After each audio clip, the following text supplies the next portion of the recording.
A pleasant day for everyone! Welcome back to my YouTube channel! This is Nova Jane Valentin, or you can call me Teacher Jane. Hope you will listen to this session entitled The Importance of Blended Learning. As COVID-19 forced the requirement for social distancing, this outcome hit every sector significantly, which includes education. Students and teachers face diverse challenges in this difficult time of COVID-19, giving rise to methods that can help avoid social interaction and at the same time ensure the continuation of quality education. Students in educational institutes were forced to adopt distance learning methods like e-learning, virtual classrooms, and online repositories. It is justified to deduce the integration of information technology in education has been accelerated by the pandemic. This crisis opened gates for opportunities in the education sector for the incorporation of digital methods. COVID-19 has also proven that integrated learning is very convenient and flexible for both the learners and tutors, which makes it safe to assume that online education will eventually become an integral component of education system. Blended learning helps students to explore technology and use different tools or techniques for learning. For example, making PowerPoints, virtual classrooms, video lectures, and etc. Blended learning improves the quality of education and information assimilation while making teaching more efficient and productive. In the professional development context, the blend of technologies with face-to-face interaction is a means by which a community of practice were established. The notion of a community of practice developed well in the writing of Wenger of 1998 and 1999, and defined by him as those groups of people who share a concern, a set of problems, or a passion about a topic, and who deepen their knowledge and expertise in this area by interacting on an ongoing basis.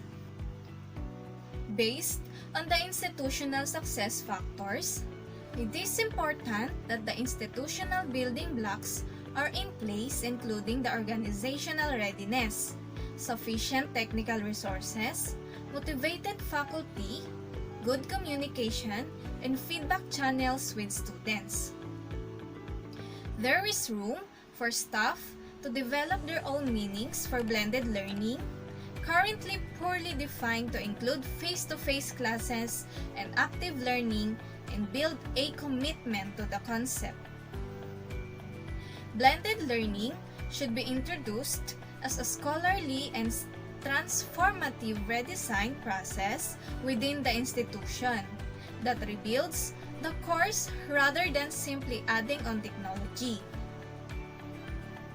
There should be the institutional practice of carrying out regular evaluations and publicizing the result. Regarding teachers, the importance of and need for continuing professional development for teachers with sufficient time for development should be acknowledged. Ongoing pedagogical and technical support through membership of a blended community of practice is a proven model that sustains such teacher innovation. The importance of dealing with teachers' fears of loss of control, lower student feedback grades, and general uneasiness about the impact of online learning on classroom relationships should be considered. Regarding students' learning, maturity, and readiness for blended learning with its demand for independent learning must be considered. Consistent and transparent communication around the new expectation is needed in order to help students understand the blended learning process. Advantages of blended learning. Blended learning consolidates the best of both traditional and digital methods of education. While classroom learning is important to incorporate overall discipline, online learning helps students to customize their education. Blended learning methods enable students to explore information or guidance online, which can be accessed anytime they need, and classroom learning helps to build better relations between the learner and the teacher.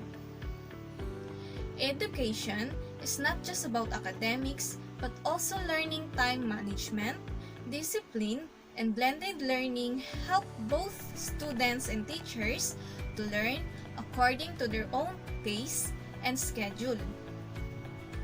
The past year and the pandemic have reinforced the fact that life is unpredictable, and we need to brace ourselves and be ready to survive this fickle nature of existence. Similarly, the education system needs to adopt methods like blended learning to ensure that the process of learning never stops. Thank you for your listening.